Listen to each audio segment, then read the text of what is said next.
नमस्कार दोस्तों आज हम जो डिस्कस करने वाले हैं वो है part 4A of Indian constitution यानी फंडामेंटल ड्यूटीज। फंडामेंटल ड्यूटीज जो एनश्राइंड हैं हमारे part 4A of Indian constitution के अंदर, उसके बारे में आज हम लोग डिस्कशन करेंगे। दोस्तों सबसे पहली बात, हमारी जो फंडामेंटल ड्यूटीज है वो 42nd अमेंडमेंट एक्ट 1976 के तहत हमारे कॉन्स्टिट्यूशन में ऐड की गई थी। अब क्योंकि ये 42nd कॉन्स्टिट्यूशन अमेंडमेंट एक्ट के तहत ऐड की गई थी, इसीलिए नाम से ही आपको देखने पे पता लग जाता है कि ये पार्ट 4A है। 4A ए जो एक्स्ट्रा लगा हुआ है वो इसलिए लगा हुआ है क्योंकि इसको बाद में इंसर्ट किया गया है। सिमिलरली जो आर्टिकल है वो है 51A। 51A का मतलब ये है कि ये आर्टिकल को बाद में इंट्रोड्यूस किया गया है। और दूसरी बात है 42nd अमेंडमेंट, ये 1976 की अमेंडमेंट है। ये वो दौर था जब देश में नेशनल इमरजेंसी का दौर चल रहा था। पूरे देश में नेशनल इमरजेंसी चल रही थी और वो भी इंटरनल इमरजेंसी। भारत में एक ही बार, आजाद भारत में केवल एक बार नेशनल इमरजेंसी इंटरनल लगी हुई है। और उस दौरान जो एक कॉन्स्टिट्यूशनल अमेंडमेंट एक्ट आया वो था 42nd कॉन्स्टिट्यूशनल अमेंडमेंट एक्ट। और ये किसके बारे में है? ये फंडामेंटल ड्यूटीज के बारे में। उस टाइम की जो हमारी प्रधानमंत्री हैं श्रीमती इंदिरा गांधी, उनका ये कहना था कि अगर लोग राइट्स एंजॉय करते हैं, अगर लोग फंडामेंटल राइट्स को एंजॉय करते हैं, तो क्या उनकी कोई मॉरल ऑब्लिगेशन नहीं होनी चाहिए? इसको स्टडी करने के लिए उन्होंने एक कमिटी बनाई थी जिसका नाम था स्वर्ण सिंह कमिटी। और स्वर्ण सिंह कमिटी ने ये बताया कि हम लोगों को फंडामेंटल ड्यूटीज को इनकॉर्पोरेट करने की जरूरत है। और उसके बाद में part 4A of Indian constitution को ऐड किया गया और आर्टिकल 51A को इंक्लूड किया गया भारत के कॉन्स्टिट्यूशन के अंदर। शुरू में जब इसको इंक्लूड किया गया 42nd अमेंडमेंट के तहत, तो इसमें टोटल 10 ड्यूटीज थी, टोटल 10 ड्यूटीज की। और बाद में 86 कॉन्स्टिट्यूशनल अमेंडमेंट एक्ट जो 2002 में लागू किया गया, जो हमने पहले भी पढ़ा है, ये किसके बारे में है? ये है राइट टू एजुकेशन के बारे में। तो राइट टू एजुकेशन के बारे में जो हमारी एक कॉन्स्टिट्यूशनल अमेंडमेंट जो है 86 कॉन्स्टिट्यूशनल अमेंडमेंट एक्ट जो पास हुआ था 2002 के अंदर, उसने एक फंडामेंटल ड्यूटी भी ऐड की। फंडामेंटल ड्यूटी क्या है? पेरेंट्स की या गार्जियन की ये जिम्मेदारी है कि वो अपने बच्चों को जिनकी उम्र 6 से 14 साल है उनको डेफिनेटली, उनको नेसेसरली उनको पढ़ाना है। तो हमारी कुल ड्यूटीज कितनी हो गई? फंडामेंटल ड्यूटीज टोटल हो गई 11। तो इनके ऑब्जेक्टिव क्या है? What is the objective of fundamental duty? To remind citizens of their moral obligations towards nation and society. अपने देश के प्रति, अपने समाज के प्रति आपकी जो जिम्मेदारियां हैं उनको बताना फंडामेंटल ड्यूटीज का मेन काम है। और दूसरा काम क्या है? To promote the sense of discipline and commitment among the citizens. कुछ ना कुछ डिसिप्लिन, कुछ ना कुछ कमिटमेंट आपका अपने देश के प्रति जरूर होना चाहिए। इन चीजों को नोटिफाई करने के लिए, इन चीजों को लोगों को बताने के लिए फंडामेंटल ड्यूटीज को ऐड किया गया। कितनी फंडामेंटल ड्यूटीज हैं? शुरू में 10 थी और बाद में वो 11 हो गई थी। तो लिस्ट क्या है फंडामेंटल ड्यूटीज की? पहली है to abide by the constitution and respect its ideal institutions, national flag, national anthem. Bharat का national flag, national anthem, constitution, इन सब की हमें रिस्पेक्ट करनी चाहिए और हमें इन्हें मानना चाहिए। दूसरा है to cherish and follow the noble ideas that inspired the national struggle for freedom. आजादी की लड़ाई लड़ते हुए हमने जिन बातों को एनश्राइन किया था, हमने जिन बातों का ध्यान रखा था, जो बातें हमने मद्देनजर रखी थी, जो हमने आजादी की लड़ाई, जो विचारधारा सोच कर अर्जित की थी, आजादी जो अर्जित की थी, हमें उस विचारधारा पर आज भी चलने की जरूरत है। ऐसा नहीं है कि हमने अंग्रेजों को तो ये कहा कि इस तरीके से किसी को गुलाम नहीं बनाना चाहिए, लेकिन खुद जब सत्ता हमारे हाथ में आई तो हम लोगों को गुलाम बनाते फिर रहे हैं। तो ये चीज नहीं होनी चाहिए। तीसरा है to uphold and protect the sovereignty, unity and integrity of India.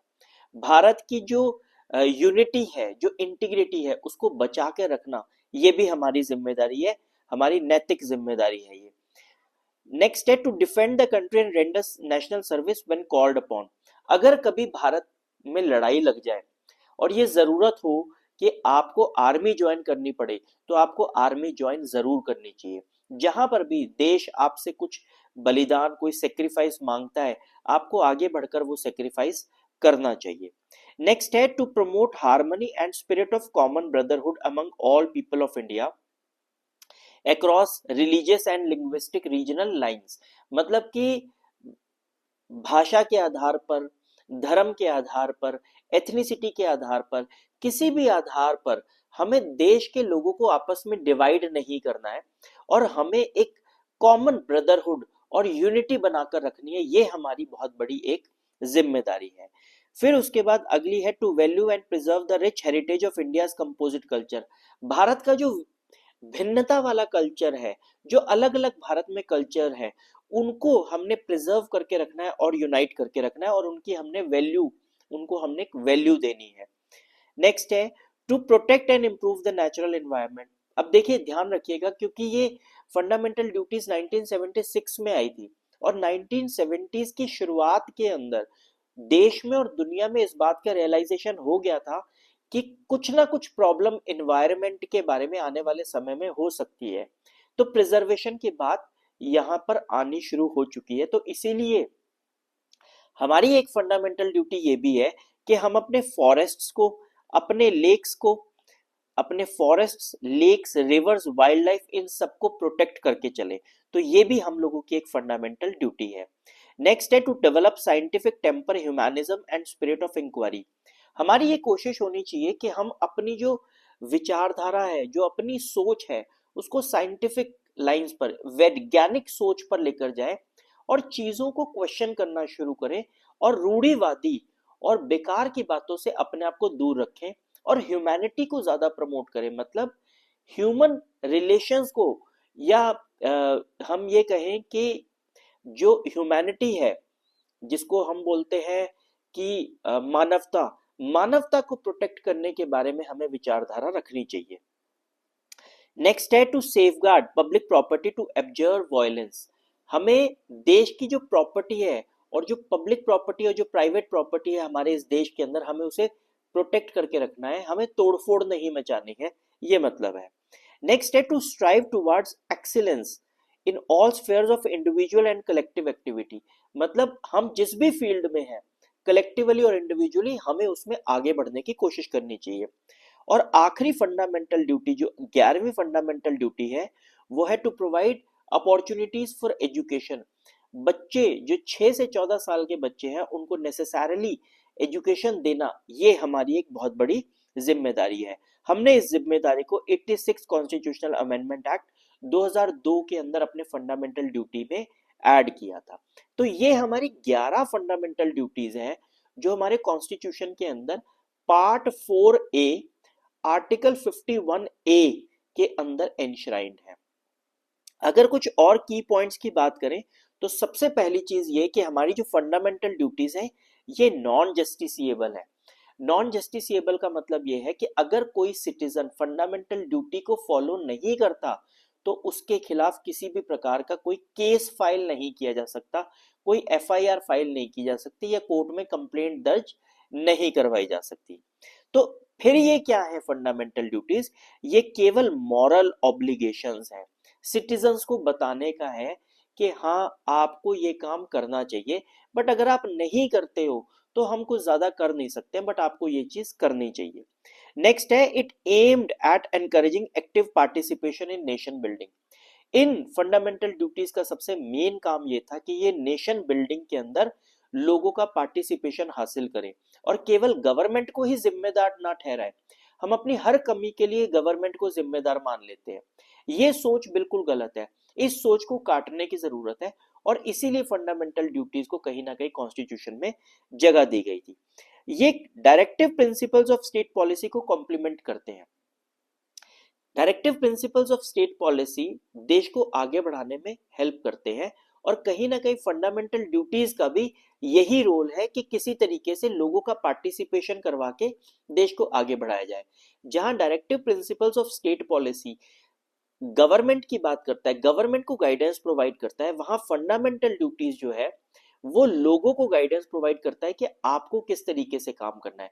DPSP government को काम करने का तरीका बताता है, जबकि फंडामेंटल ड्यूटीज जो है लोगों को काम करने का तरीका बताता है। तो इसलिए हम लोग कह सकते हैं कि ये कॉम्प्लीमेंट करता है डीपीएसपी यानी directive principles of state policy को। हमारे यहाँ का जो आइडिया है ये यूएसएसआर से लिया गया है। यूएसएसआर यानी फॉर्मरली जिसको हम लोग सोवियत यूनियन कहा करते थे, वहां से आइडिया लिया गया है फंडामेंटल ड्यूटीज को कॉन्स्टिट्यूशन में ऐड करने का। और सबसे बड़ा क्रिटिसिज्म फंडामेंटल ड्यूटीज का ये है कि बहुत ही वेग और अनरियलिस्टिक है। कई चीजें फंडामेंटल ड्यूटीज, कई ड्यूटीज ऐसी है जिसके बारे में समझ पाना बड़ा मुश्किल है कि इन ड्यूटीज का आखिरकार मतलब क्या है। जैसे कि मैं एक एग्जांपल देता हूं, जैसे यहाँ पर लिखा हुआ है कि हमें साइंटिफिक टेम्पर को डेवलप करना चाहिए, बट क्या इसकी कोई डेफिनेशन है कि साइंटिफिक टेम्पर आप किसको बोलेंगे। यहाँ पर कुछ और लिखा हुआ है कि हमें अपनी कल्चर को, हेरिटेज को हमने प्रिजर्व भी रखना है और वैल्यू देनी है। वैल्यू देने का क्या मतलब है और कितनी वैल्यू देनी है ये कैसे पता चलेगा। या फिर हमें कहा गया है कि कॉमन ब्रदरहुड को प्रमोट करने की जरूरत है। कॉमन ब्रदरहुड किसे कहेंगे, कब कहेंगे कि आप ये कॉमन ब्रदरहुड चल रहा है। तो ऐसे बहुत सारी चीजें हैं, बहुत सारे कॉन्सेप्ट्स हैं जो फंडामेंटल ड्यूटीज में एंश्राइन किए गए हैं, लिखे गए हैं, बताए गए हैं, एक्सपेक्ट किए जाते हैं कि लोग इनको फॉलो करें। लेकिन एक्चुअली में वो लोगों से एक्सपेक्ट कर क्या रहे हैं इसकी कोई खास क्लियर डेफिनेशन नहीं है। तो सबसे बड़ा क्रिटिसिज्म फंडामेंटल ड्यूटी का ये है कि बहुत ज्यादा वेग है और क्लियर नहीं है, इनमें क्लैरिटी नहीं है। तो ये थे फंडामेंटल ड्यूटीज जो हमारे कॉन्स्टिट्यूशन के अंदर बाद में की गई अमेंडमेंट के थ्रू डाले गए थे। अगर इस बारे में, फंडामेंटल ड्यूटीज के बारे में आपका कोई सवाल हो तो प्लीज कमेंट बॉक्स में जरूर लिखिएगा। वीडियो को लाइक और शेयर जरूर करिएगा और चैनल को जरूर सब्सक्राइब करिएगा। जय हिंद।